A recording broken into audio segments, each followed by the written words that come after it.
Esto es Teoría del Poder, el derecho internacional de los ríos y lagos.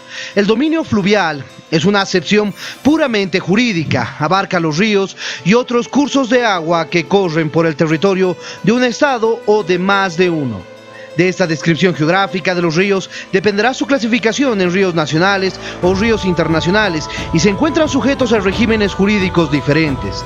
Por el lado de los lagos, existen lagos que se circunscriben a dominios territoriales compartidos por diferentes estados bajo una acepción de condominio jurídico. Eso es lo que veremos el día de hoy en Teoría del Poder.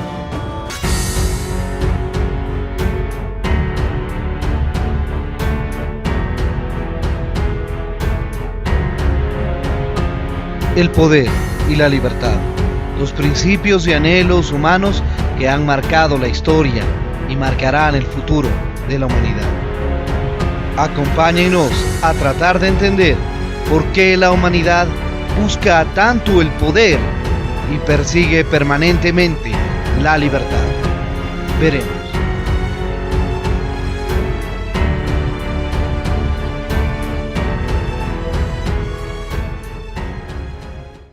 El dominio fluvial.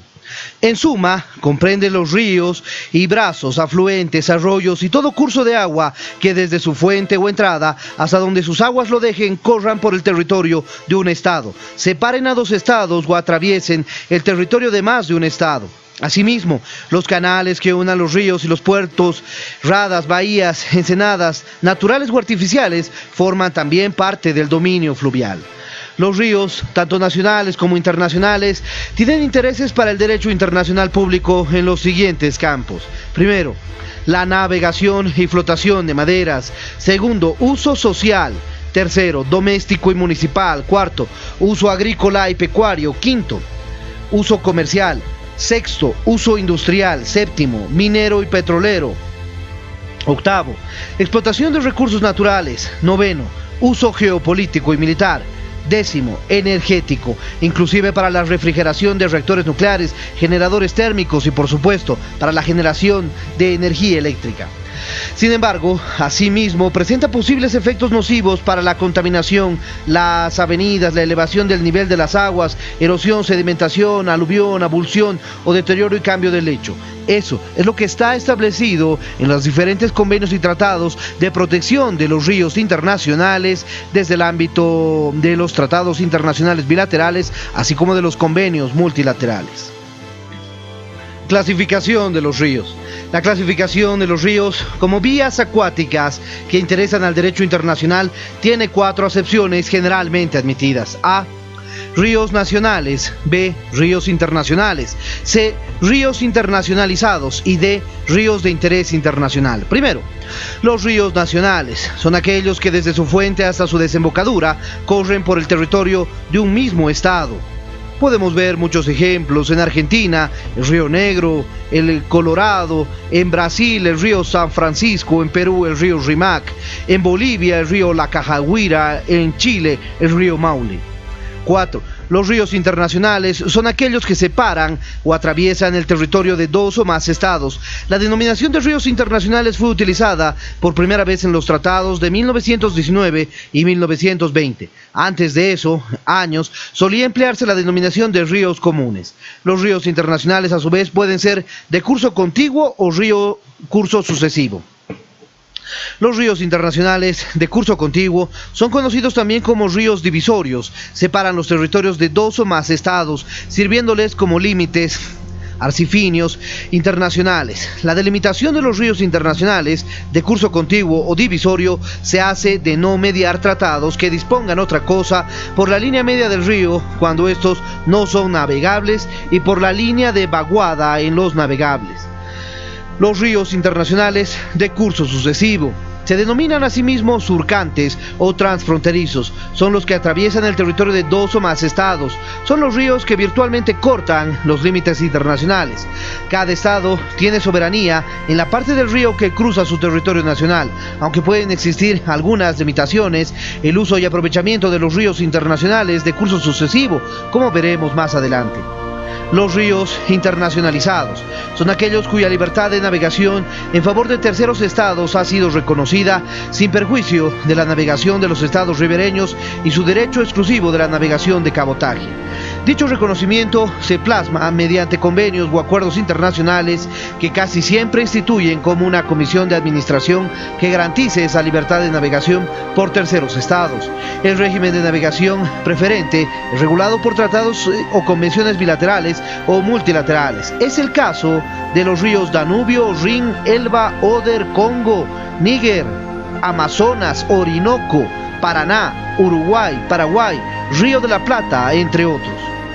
Los ríos de interés internacional son aquellos ríos nacionales navegables o un río internacional naturalmente navegable que desemboca en el mar. Ejemplo, el Río de la Plata, que conecta los ríos Paraná, Uruguay y Río Paraguay con el Océano Atlántico. Esta cuarta categoría en la clasificación de los ríos fue incorporada al derecho internacional por la Convención de Barcelona sobre el régimen de los ríos navegables, abril de 1921. Dicha convención, auspiciada por la Sociedad de Naciones, estipula la internacionalización de todos los ríos internacionales navegables y además consagra la igualdad de trato respecto de los estados ribereños y no ribereños. El derecho internacional fluvial. En el vasto esquema del surgimiento de nuevas ramas autónomas del derecho internacional público, es posible que se cristalice el derecho internacional fluvial de los ríos. Modernamente está orientado en el sentido de la utilización común en materia de navegación de los ríos internacionales. Sin embargo, en 2014 apareció ya en vigencia otra convención internacional, la Convención Internacional sobre los Cursos Internacionales de Aguas No Navegables. Eso lo revisaremos más adelante. El derecho internacional fluvial presenta dos características esenciales. Primero, la relatividad en vista de que es muy difícil la solución global y la finalidad de constituirse en un cuadro jurídico de utilizaciones económicas. Actualmente, el derecho internacional fluvial, en la esfera de las reglas jurídicas que interesan a América Latina, presenta las siguientes orientaciones no fáciles de ser armonizadas. Primero, la tesis Aguirre-Achá de 1921, también conocida como la tesis del 21. No constituye una doctrina internacional dogmática, pero contiene un profundo significado jurídico. En la práctica del derecho internacional se presentan ejemplos claramente contrarios, como el caso del trasvase Tajo Segura en la península ibérica. En resumen, la tesis Aguirre-Achá consiste en lo siguiente: la utilización de las aguas de un río internacional de curso sucesivo no debe perjudicar los intereses del propietario del curso inferior, y aunque el caudal de un río internacional no debe ser disminuido trasladando aguas de la cuenca geográfica de la usufructuaria y acreedora natural de dicho curso hacia otra cuenca geográfica diferente, salvo Tratado Bali. Es el caso del río Lauca entre Bolivia y Chile, desviado unilateralmente un 50% por Chile en perjuicio de Bolivia en 1962. Segundo, la Declaración de Montevideo de 1933. Consiste en que los estados tienen derecho exclusivo de aprovechar para fines industriales o agrícolas la margen que se encuentra bajo su jurisdicción de las aguas de los ríos internacionales. Este derecho, sin embargo, está condicionado en su ejercicio por necesidad de no perjudicar al igual derecho que corresponde al estado vecino en el margen de su jurisdicción. En consecuencia, sigue la Declaración de Montevideo de 1933, ningún estado puede, sin el consentimiento del otro ribereño, introducir en los cursos de aguas de carácter internacional por el aprovechamiento industrial o agrícola de sus aguas, ninguna alteración que resulte perjudicial a la margen del otro estado. El artículo 4 de la mencionada convención se explica que se aplicarán a los ríos sucesivos los mismos principios establecidos por los artículos 2 y 3 que se refieren a los ríos contiguos. C. La Resolución 25, Declaración en Asunción 1971, respecto de la Cuenca de la Plata. La Resolución 25, emanada en la cuarta reunión de cancilleres de los países de la Cuenca del Plata, contiene valiosos elementos sustantivos sobre el tema que nos ocupa, como el artículo 2, que a la letra dice: en los ríos internacionales de curso sucesivo, no siendo la soberanía compartida de cada estado, puede aprovechar las aguas en razón de sus necesidades, siempre que no cause perjuicio sensible a otro estado de la cuenca. Finalmente, la resolución de la ONU de 1977, a raíz de la Conferencia de Naciones Unidas sobre el recurso agua, Mar del Plata, marzo 1977, los participantes aprobaron precariamente una resolución que, aunque no tiene fuerza obligatoria, constituye un nuevo elemento en materia de aguas internacionales fluviales y pretende revolucionar la Declaración de Montevideo de 1933 y la Resolución de Asunción de 1971. En la parte que nos interesa dice, a falta de un acuerdo entre dos países ribereños que determina la Declaración de Montevideo de 1933 sobre la manera de compartir y aprovechar el río transfronterizo, los países traten de no iniciar ninguna obra importante que pueda tener efecto significativo en otro país. Principio del daño sensible de la Declaración de Asunción de 1971. Decimos aprobación precaria en virtud de que esta resolución de la ONU de 1977 fue aprobada por 29 votos a favor y 3 en contra, y nada menos que 48 abstenciones. En el ámbito de la Cuenca del Plata votaron en contra Bolivia, Brasil y Paraguay. Uruguay se abstuvo y a favor votó solamente Argentina. La Convención sobre el Derecho de los Usos de Agua Internacionales para fines distintos de la navegación. Es una convención adoptada por la Asamblea General de Naciones Unidas en 1997 y que entró en vigor recién el 17 de agosto de 2014, debido a que se logró la ratificación número 35 que fue hecha por el país Vietnam, obtenida el 17 de mayo de 2014. Un instrumento novedoso, se trata de un instrumento internacional que pretende facilitar la gestión, aprovechamiento y uso de los cursos de agua internacionales desde una noción mucho más integral que clásicamente usada de río internacional o de río fronterizo, al definir la noción de curso de agua internacional de la siguiente manera en su artículo 2. A los efectos de la presente convención, por curso de agua se entenderá un sistema de aguas de superficie y subterráneas que en virtud de su relación física constituyen un conjunto unitario y normalmente fluyen a una desembocadura común. B. Por curso de agua internacional se entenderá un curso de agua, algunas de cuyas partes se encuentran en estados distintos.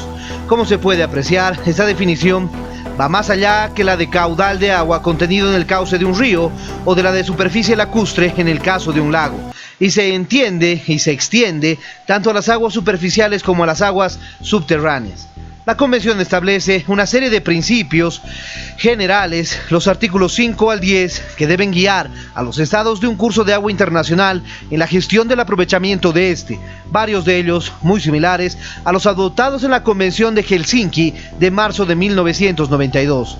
Por ejemplo, el artículo 7, sobre la obligación de no causar daños sensibles, indica: 1. Los estados de curso de agua, al utilizar un curso de agua internacional en sus territorios, adoptarán todas las medidas apropiadas para impedir que se causen daños sensibles a otros estados del curso de agua. 2. Cuando a pesar de ello se causen daños sensibles a otro estado del curso de agua, el estado cuyo uso los cause deberá, a falta de acuerdo con respecto a ese uso, adoptar todas las medidas apropiadas, teniendo debidamente en cuenta lo dispuesto por los artículos 5 y 6 y en consulta con el estado afectado para eliminar o mitigar esos daños, y cuando proceda, examinar la cuestión de la indemnización. De la lectura del artículo 7 y de algunos otros artículos posiblemente llame a la memoria un sinfín de controversias acaecidas en los últimos años entre estados ribereños de un río internacional o que comparten una cuenca hidrográfica en diversas partes del mundo. Muchos de estos conflictos no encuentran solución satisfactoria debido al uso de las nociones jurídicas que limitan un enfoque necesariamente integral que conlleva cualquier intento de regular un recurso como el agua. Este enfoque es precisamente usado en materia de protección del medio ambiente.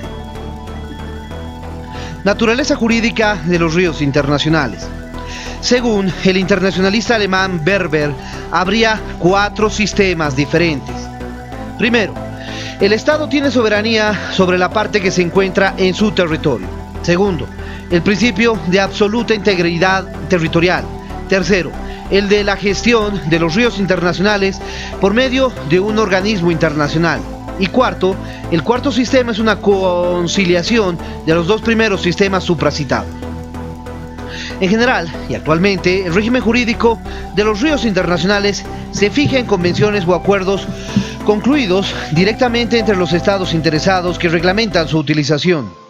Las primeras elaboraciones correspondientes al derecho internacional fluvial se referían estrictamente a los problemas emergentes de la práctica de la navegación.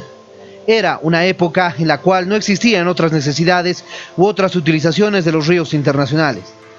En la ausencia de un tratado o acuerdo mundial sobre la navegación fluvial internacional y habida cuenta que la propia Convención de Barcelona de 1921 no llegó a ponerse en vigencia por falta de número necesario de ratificaciones estatales, en la práctica internacional, la reiteración de algunos principios por la vía convencional y consuetudinaria que tienen fuerza legal, como el de la libertad o derecho de navegación por los ribereños, tanto en los ríos internacionales de curso contiguo como en los de curso sucesivo, la libertad de navegación se suele extender en favor de los ribereños.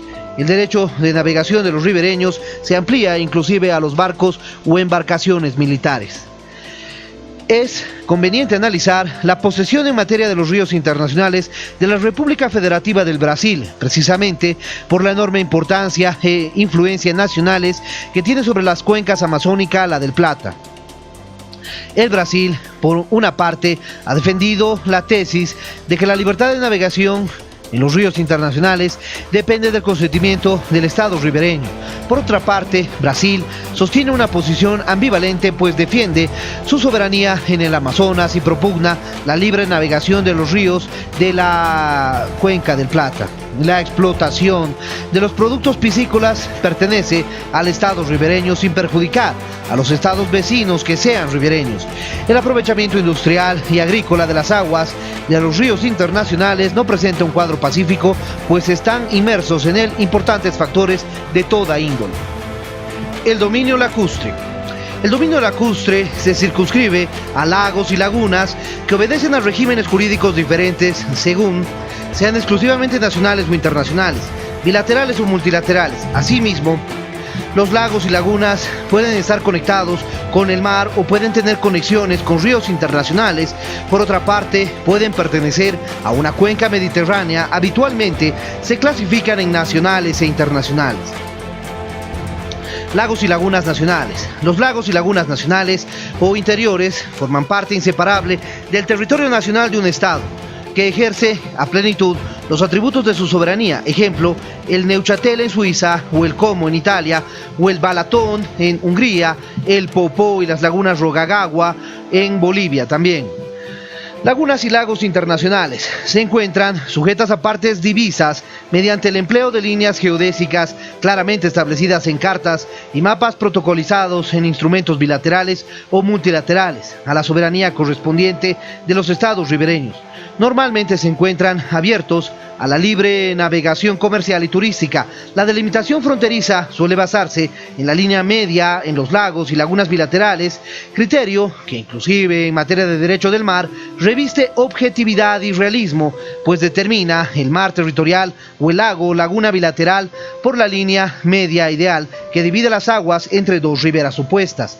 En algunos casos, la línea fronteriza está diseñada en la mitad exacta del lago o igual distancia de ambas orillas, como en el lago Lemán entre Suiza y Francia, el lago Ladoga entre Rusia y Finlandia, los lagos Superior, Hurón, Erie y Ontario entre Canadá y Estados Unidos, Lagoa Mirim entre Brasil y Uruguay, asimismo en cierta forma el lago Titicaca entre Bolivia y Perú y la laguna Marfil entre Bolivia y Brasil.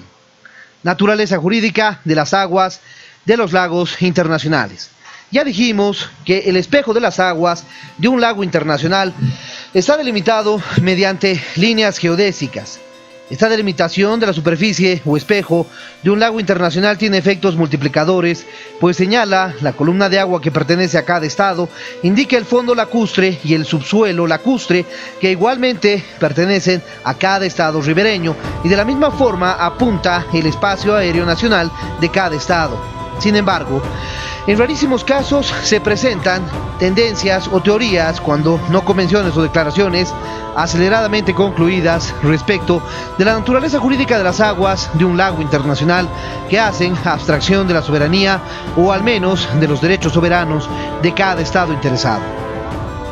Siempre en la línea de la búsqueda de la defensa internacionales, en cada estado han surgido en la doctrina dos posturas iniciales que se refieren básicamente a, primero, el condominio de las aguas y segundo, el usufructo de las aguas. Habría que añadir, en defensa de los intereses soberanos de un estado que tiene la ventaja del drenaje natural en las aguas de un lago internacional, el principio de la soberanía y desarrollo nacionales. Soberanía y desarrollo nacionales. Obviamente se trata de una tesis novedosa sustentada en el uso exclusivo de las aguas de un lago internacional siempre que corran por gravedad y se internen en el territorio nacional de un estado o de varios, caso del lago Titicaca entre Bolivia y Perú, del cual sale un río desaguadero que después de un recorrido de 11 kilómetros y 800 metros en que el río es internacional, pasa a ser un río boliviano. Otro ejemplo es el lago Victoria, que comparten en porciones desiguales Kenia, Tanzania, Uganda, y precisamente en Uganda nace el extenso río Nilo que baña sucesivamente Uganda, Sudán y Egipto. Una de las primeras aportaciones que se publicaron sobre el discutido condominio de las aguas de un lago internacional lo hallamos en el libro de Ulloa, quien señalaba que el Perú, se trata de un conocido internacionalista peruano, sostuvo que la línea de deslinde de las soberanías de superficie del lago Titicaca no destruye la comunidad esencial respecto del uso de aprovechamiento de las aguas que existe por razones naturales y permanentes.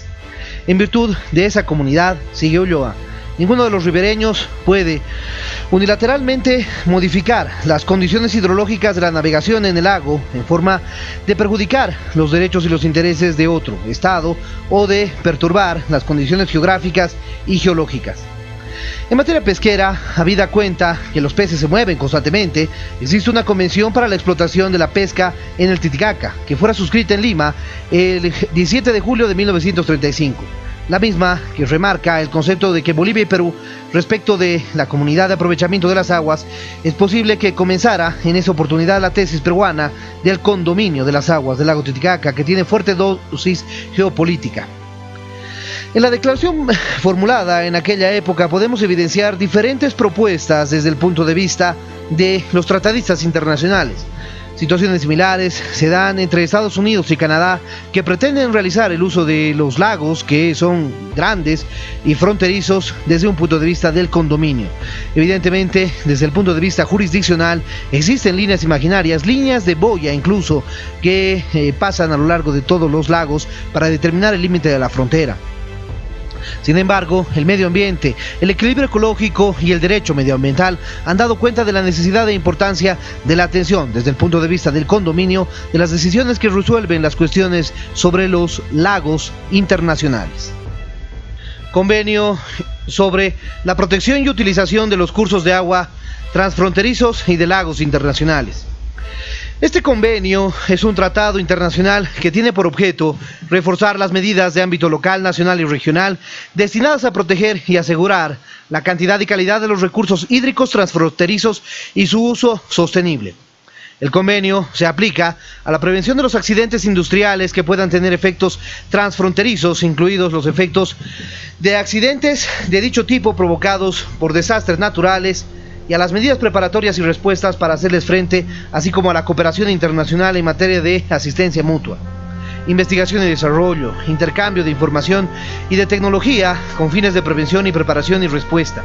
Sin embargo, no se aplica a los accidentes nucleares ni situaciones de urgencia radiológica. Los accidentes ocurridos en instalaciones militares, rupturas de presas, salvo los efectos de consecuencias de dichos accidentes, el transporte en el lugar donde se desarrolle la actividad peligrosa, la liberación accidental de organismos con modificaciones genéticas, etc. El convenio fue aprobado el 17 de marzo de 1992 por la Comisión Económica de las Naciones Unidas para Europa. En una conferencia desarrollada en Helsinki, Finlandia, entró en vigor el 6 de octubre de 1996 y posteriormente tiene en la actualidad 41 estados y organismos internacionales afiliados a este convenio. El convenio contiene 32 artículos y 13 anexos. Habla principalmente de la protección y la seguridad y la salud ocupacional, especialmente en torno a la protección del medio ambiente, de los ríos y lagos, específicamente de los lagos internacionales. Bien, eso fue el video por hoy en Teoría del Poder. Si te pareció interesante este video, no te olvides dejarle me gusta.